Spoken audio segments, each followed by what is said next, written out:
Hello everybody. Tuesday, January 9th, 2024. Let's go ahead and kick this off. I think the title says it all. I am of the humble opinion, it's just my opinion, that open prep for the CrossFit Open is silly and largely unnecessary. That's my 2 cents in a nutshell. You're certainly allowed to have a different opinion, just my 2 cents. And the Open's coming up, I don't know, maybe is it next month or the month after? It's coming up sometime in the future.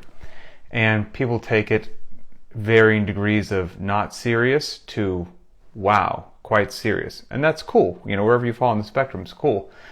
But I'm very familiar with the Open.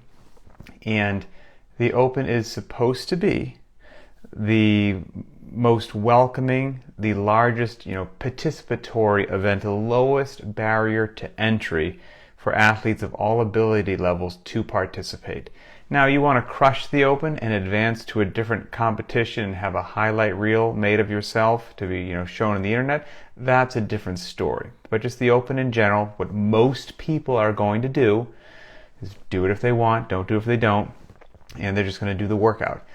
And the Open, since it is supposed to be the most welcoming and the lowest barrier to entry, it's supposed to be just about as close to just regular CrossFit as you should be able to do. There's going to be a heavy lift in there somewhere most likely. There's going to be ideally a lot of moderate loadings, rep ranges, spicy time domains, some interference, and that's just CrossFit. So if the Open is CrossFit, a good way to prepare is to do CrossFit. And so if you're doing CrossFit every day, you should be prepared on darn near just any day of the week. If somebody goes, hey, surprise, we're starting the Open 3 months early, it's tomorrow. You're like, okay, I don't care, fine. That's what it should be. Now, if you're not doing CrossFit on a regular basis, have done something different with your training, you've embraced more of an Olympic lifting bias, a weightlifting bias, a running bias, not that anybody embraces a running bias. You've segmented your training where, it's a heavy lift every day and then the workout afterwards is just some little cookie sort of thing. Whatever it happens to be, if you've drifted away from what CrossFit actually is, then I can believe the fact that you're not prepared for a CrossFit style competition and therefore you'd have to do it. But if that's what you've been doing every day, CrossFit, you should be good to go. And here's another, spoiler alert. The Open workouts don't hurt any more than any other workout on the face of the earth. They don't. Why they probably do sometimes is that the individual doing that workout has decided to make this workout special in their head, and they're going to get after it with a higher level of gumption and intensity than they do on a regular day's training. They've decided to make it mean more, and they're like, you know what, I'm going to send it because it's whatever it happens to be. And then you're like, wow, that workout really stung. Yes, it's also because you went way harder than you typically do on any other workout. And if you did that level of effort and intensity in another workout, you could probably replicate that same feeling. So let's just check out, and I'm going to do this for the first time with all of you. It'll be fun. I've got the website open, and we'll go back over the last 2, 3, 4 years and just see what kind of movements are we looking at in the Open. So last year we had, this is 23.1, you rode for some calories, toes to bar, wall balls, power cleans, ring muscle ups in a 14-minute AMRAP. Nothing crazy there. 135 or 95 pounds on the barbell. Should be good to go. 23.2, you had burpee pull-ups and shuttle runs. Nothing crazy there. And then you had a 1 rep max thruster that you had to do from the floor. Now, if you're not, let's just say that you don't do shuttle runs at your gym, okay? Because I think a lot of people when the shuttle runs came up, they were like, oh, shuttle runs, I can't believe that's coming up. Okay, yes, true. You're not used to doing it, but ideally, even if you haven't been doing shuttle runs at your gym, you've been running, hopefully, and you've been running with variance. You've been running in mixed modality workouts where a run is just part of it with several other elements, and you've been doing runs as standalone days from very short 100-meter dashes or less to 200s to 400-meter repeats to 800s, and then you're doing 5K. So like, point being, okay, you're not doing the start and the stop and the acceleration, the pivot. I get it. But if this just happened to come up, if you've been doing that other training, you're ready to do shuttle runs, quite frankly. And we do shuttle runs at Linchpin, but let's say that we didn't do shuttle runs. Everybody still would have been fine. You would have been totally fine. So that was 23.2. All right, 23.3. What do we have here? You've got some wall walks, some double unders, some snatches, some strict handstand push-ups. Nothing crazy there either, quite frankly. There are things in there that obviously would benefit from practice, but there's nothing unusual or like crazy. Let's go back 1 year. So let's go 2022. What do we have for any different movements? Dumbbell snatches, box jump overs, looking for new movements here. Deadlifts made an appearance, bar facing burpees. Oh, I remember this workout. This is 22.2. 225 on the barbell for men. 1 up to 10, and then back down to 1 of a deadlift with 225 and a bar facing burpee. And I remember when I saw that workout, I was like, I'm not going to do that because I know what my low back will feel like, and it ain't worth it. 22.3 had pull-ups, double unders made another appearance. You got thrusters, chest to bar pull-ups, and then bar muscle-ups. Okay, so nothing super crazy, right? And so my point is, your regular training that you do every day should be making you fitter, faster, and stronger, increasing your overall strength, your engine, your ability to do body weight movements. That's your daily training. And then skill development, well, that also should come as part of the daily workout because you're scaling appropriately, and so you're practicing the snatch, you're practicing lowering muscles, whatever it happens to be. You're working on the movements every day, week, month, and year that goes by, and you are gaining the ability to perform those skills better. And during the daily workout, when you identify something that maybe needs a bit of extra attention, something you're really not that good at, you make a note of it and maybe you touch it a couple times a week. Maybe double unders aren't your thing. That's an easy example. And so, as part of your warm-up, a couple times a week, you set aside 5 minutes and you do as many double under attempts as you can. You do some skills and drills and double unders improve. And you could play that same game with anything else because there's, the organic components that we could say that you're trying to initiate a change in your muscle tissue, by squatting and deadlifting and things like that, improving your cardiorespiratory endurance. That happens over the course of weeks and months. But you could get better at double unders in 10 minutes. You're not really going to significantly improve your cardiorespiratory endurance or your strength in 10 minutes. So these things which are just the skill side of the house, the neurological components, the coordination, accuracy, agility, and balance, where you have the musculature already, you have the cardiorespiratory endurance already, you have the range of motion already, well then you just need to practice, right? Because all you need to do, to stick with the double under example, is if you can jump 1 or 2 inches off the ground and you can spin your wrists, you have the physical capacity to do double unders, but what's making the double under so elusive to you is the neurological components, the skill side of it, the coordination, accuracy, agility, and balance to time that jump with the spin of the wrist so that everything happens in this beautiful sequence and magical double unders occur. But the good thing is that that's just practice, right? And the nice thing about practice is, I feel like there's an Allen Iverson joke happening with the practice, but the good thing about practice is it's free. You don't need a special open prep, swipe your credit card sort of a thing. Practice is just free. If you're doing CrossFit every day and you're exposing yourself to variance, you'll get a very good sense of what are some areas of deficiency that you would need to improve. And then you can just sprinkle those into your warm-ups or some skills and drills and practice every now and then for free.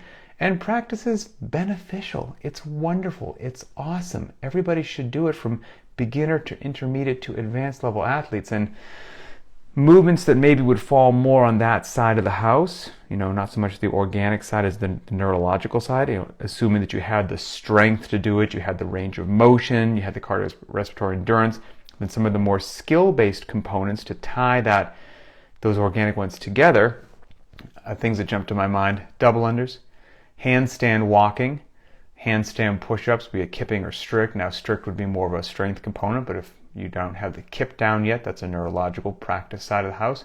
Toes to bar are a great one of just, you do need it. There's a strength side, but if you have the strength side down and you can only string a couple together and then your toes to bar fall apart, that's just a practice side of the house. Practice, practice, practice.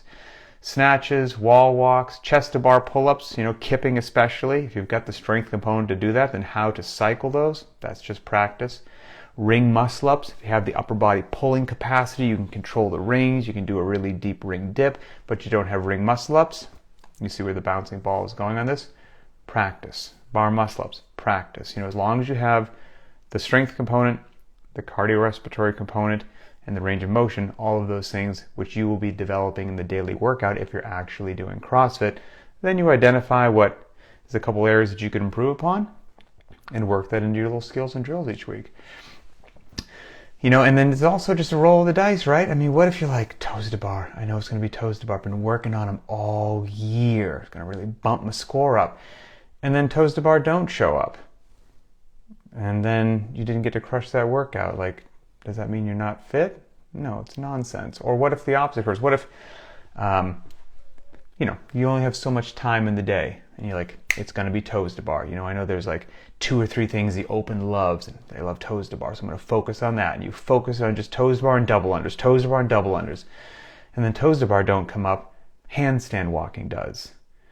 And man, had you just not worked on toes to bar because you knew that those wouldn't be programmed, and you knew the handstand walking was going to be programmed, you could have been practicing your handstand walking for the last month. But I didn't know that. And now they put handstand walking in a workout, and it crushed me, and my score plummeted. I guess I bombed that workout. I'm not fit anymore. No, that's nonsense. Utter, complete nonsense. So I hope that doesn't get into anybody's head.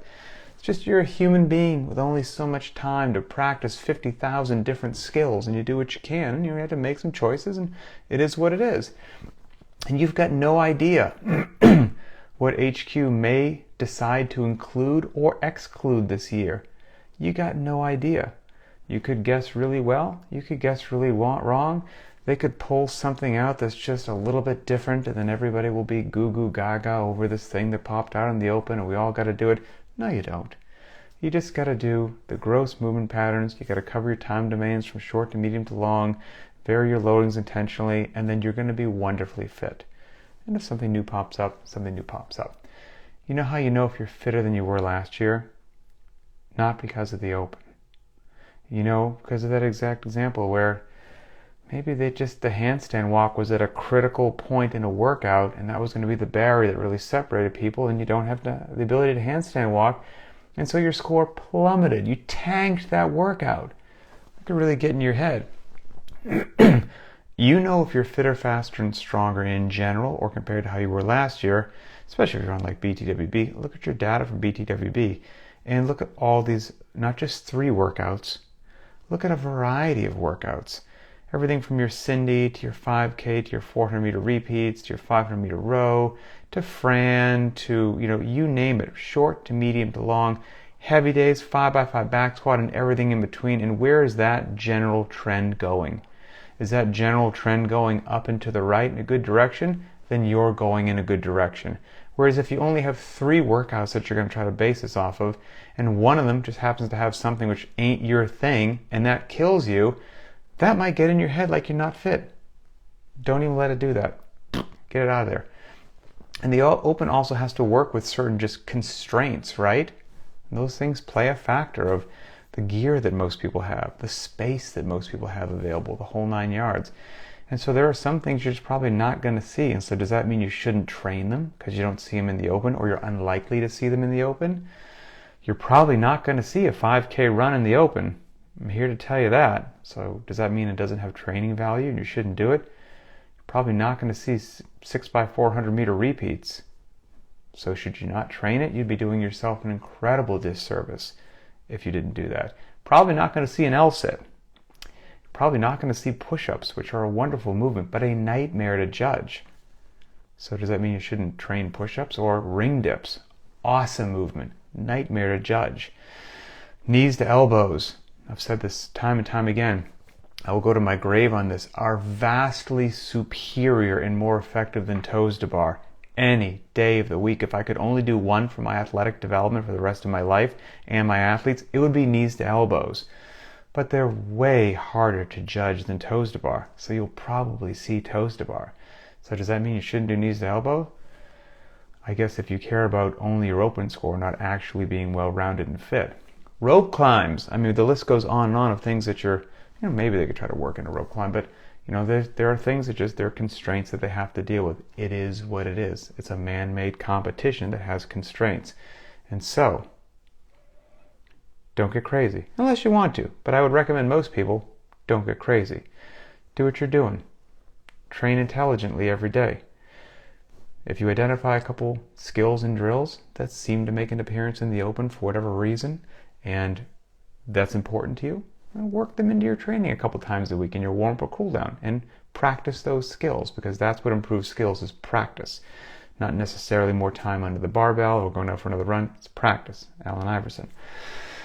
And for anybody who's going to be doing the open, when those workouts, they do happen each week on the Linchpin private track, if you go to the workout of the day, we'll have whatever's the regular workout, Linchpin workout of the day, and then the wild card option on each one of those days where the workout is announced, that will be whatever the open workout happens to be. So if you are participating in the open, you just choose the wild card option and you'll be good to go. So that's it, everybody. Have a great day. I'm stoked. I modified today's workout, 8 weeks post total hip replacement. Tomorrow will be 8 weeks, and hadn't done thrusters yet. Today was wall balls. It's pouring rain outside. We lost power last night, so wasn't going outside, which was fine with me because I hate wall balls. So I did thrusters, and the way I did it, I modified the workout a bit, but I did 100 thrusters with a pair of 25-pound dumbbells in sets of 10.